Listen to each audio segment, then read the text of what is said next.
Everyone, good afternoon. কেমন আছো তোমরা? আশা করি ভালো আছো। আমিও মোটামুটি ভালো আছি।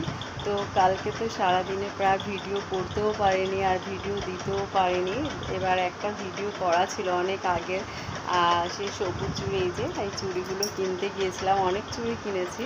তো সেই একটা সেটা এডিটিং করে একটু বিকেলবেলায় দিয়ে দিলাম, তোমরা কিছু মনে করো না। আর এখন বাজে ঘড়িতে 1:05। এখন আমি যাব রান্নাঘরে। এতক্ষণে দেখো সেলাই করছিলাম বসে বসে, ওইগুলো কমপ্লিট হয়ে গেছে আর এইগুলো বাকি আছে। তো এই সেলাইয়ের জন্য আমার এখন ভিডিও করতে অসুবিধা হয়ে যাচ্ছে। তারপরে ওয়েদারটা দেখতেই পাচ্ছ তোমরা, সবাই জানো। কার কার বাড়ির ওখানে বৃষ্টি হচ্ছে অবশ্যই কিন্তু কমেন্ট করে জানিও, কার কার বাড়ির ওখানে বৃষ্টি হচ্ছে। আমাদের এখানে এখনও আপাতত হচ্ছে না, তবে আমি ছাদে এগুলো সব কালকের ভিজে মেলে দিয়ে এসেছিলাম। সকালবেলায় উঠে মেয়ে চলে গেল স্কুলে, তারপরে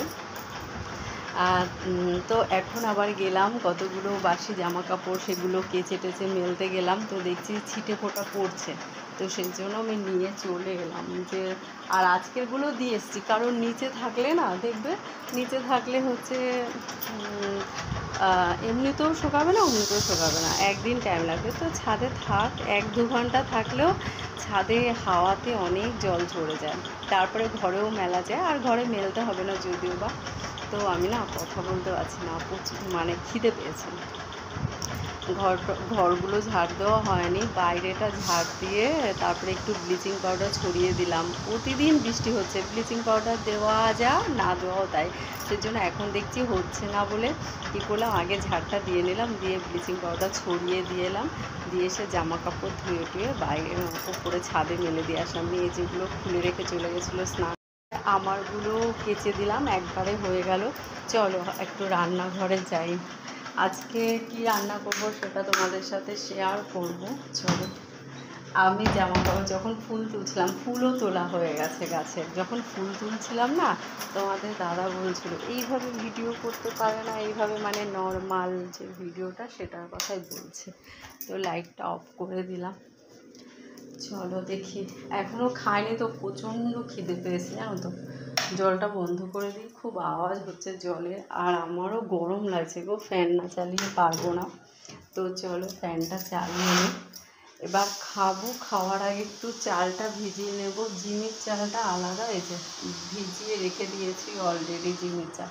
এই ঘরে ফ্যানটা খুব ভালো, হাওয়া মানে আওয়াজ হয় না অতটা বেশি। তো আজকে কী এনেছে বাজার থেকে, আজকে ডাল করবো, ডিম করবো ভেবেছিলাম। দেখো বাসন, দেখো আমার এসব বাসন মাজতে হবে। জলটা ভরে গেল ওয়াটার পিউরিফায়ার, তার ওয়াশরুমে রেখে আসবো। আজ আমার একদম ভালো লাগে না, তোমাদের কার কার ভালো লাগে কমেন্ট করে জানিও। এই দেখো দেখাচ্ছি, দাদা আজকে বাজার থেকে কিনে এসছে। এই যে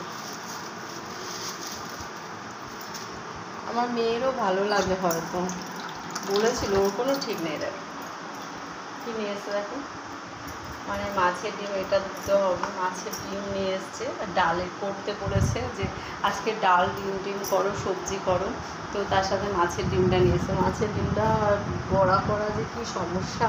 কার কার ভালো লাগে তোমাদের মাছের ডিমের বড়া? আমি রেসিপিটা বলে দিই। মাছের ডিমের বড়াটা আমি কীভাবে করি। পেঁয়াজ কুচি, কাঁচা লঙ্কা কুচি, তার মধ্যে একটু রসুন কুচি, আদা কুচি দিয়ে বেসন দিয়ে ভালো করে মেখে, ধনে পাতা কুচি অবশ্যই, মেখে সুন্দর করে, লবণ হলুদ তো মাস্ট, সেটা